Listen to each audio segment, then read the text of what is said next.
hôn ngập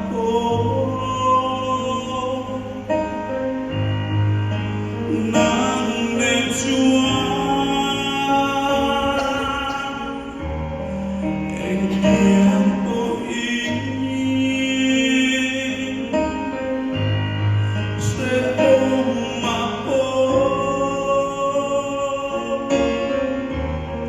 về thế tôi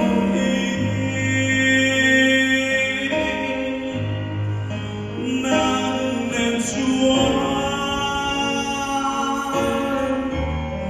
van rahmat sanchi inena duri keima imin siama inena duri vapulo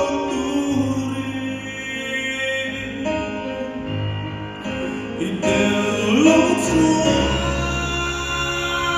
Emaya Minti Trai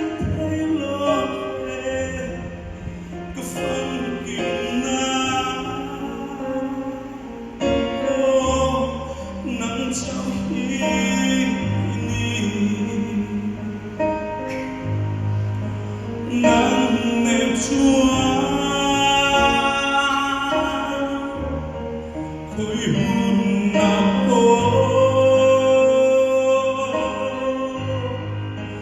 nắng nên chúa ta thầm mắc ôm lâu nun khô hara chia nên love Malin Oma Ilah Nanen Chuan Van Rahmat Sanchi Inena Duri Ima Imin Siama Inena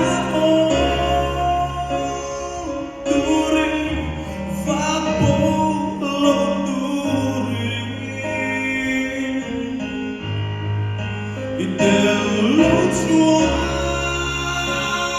Emaya Minti Trai Lohe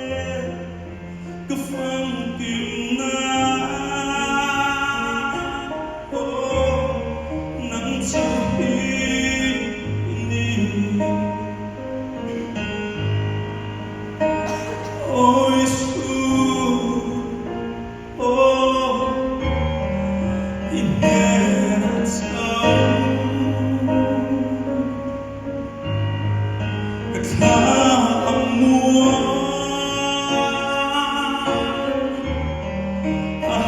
Sochi